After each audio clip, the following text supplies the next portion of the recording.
ফেলে দেওয়া মেহগনি ফল থেকেই তৈরি হচ্ছে তেল, মশার কয়েল, শিশুদের খেলনা সহ মরণব্যাধি নানা রোগের ঔষধ। সেই সাথে এই ফলের ফেলে দেওয়া বাকি অংশ বিক্রি হচ্ছে জ্বালানি হিসেবে, যা থেকে আয় হচ্ছে বিপুল অর্থ।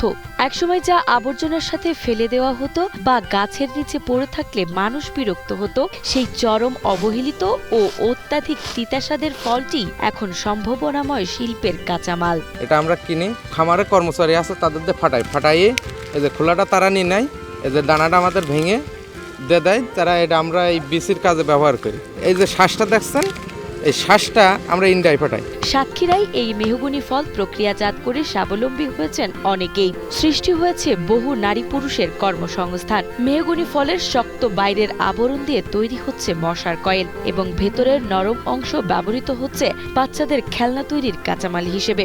এছাড়া বীজ সরাসরি ঔষধ হিসেবে এবং এর তেল ও নির্যাস দিয়ে তৈরি হচ্ছে কৃষিজ বালাইনাশক, যা জমির উর্বরতা বৃদ্ধিতেও দারুণ সহায়ক। এই ফলটা আমরা ভাগ করি, জুড়ি মেপি ভাগ করি ফাটাই দানা মুসা খুঁটি নেড়ি দেই, দিয়ে খোলাটা ভাগ করি মালিকের এক ভাগ দেয়, আমরা এক ভাগ নেই, নিয়ে শুকাই জাল দেই, দুটো বেশি দুটো পয়সা হয় আমাদের। বীজ হিসেবে কাজ করি নার্সারিতে, এইটা ইন্ডিয়ায় পাঠাই, এইটা খড়ি জ্বালানি হিসেবে ব্যবহার করি, এটাও আমরা খেলনা হিসেবে ভারতে পাঠাই, ভারতে নিয়ে যাই। দীর্ঘ এক যুগেরও বেশি সময় ধরে স্থানীয় বহু মানুষ এই প্রক্রিয়াজাতের কাজের সাথে জড়িত থেকে জীবিকা নির্বাহ করছেন। একসময় এই বীজ ভারত ও মালয়েশিয়া সহ বিভিন্ন দেশে রপ্তানি হয়ে বিপুল বৈদেশিক মুদ্রা এনে দিত, কিন্তু রাশিয়া ইউক্রেন যুদ্ধের প্রভাবে আন্তর্জাতিক বাজারে চাহিদা কমে যাওয়া এবং ভারতের রপ্তানি বন্ধ থাকায় বর্তমানে এই শিল্পে চরম মন্দা নেমে এসেছে।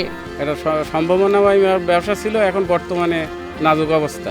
আর 3-4 বছরের মাল স্টকে আছে, ইন্ডিয়ান এসছে না। এত বড় একটা সম্ভাবনা বাংলাদেশ সরকার কেন উদ্যোগ নিচ্ছে না?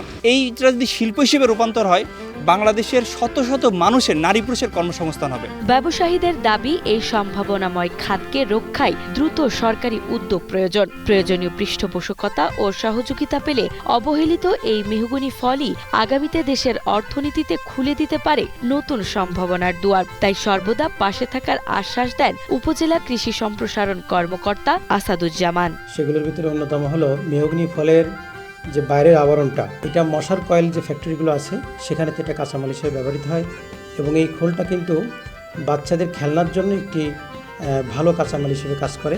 এছাড়া মেহগনি ফলের যে বীজ, এই বীজটা সরাসরি মানুষের ওষুধ হিসেবে ব্যবহৃত হতে পারে।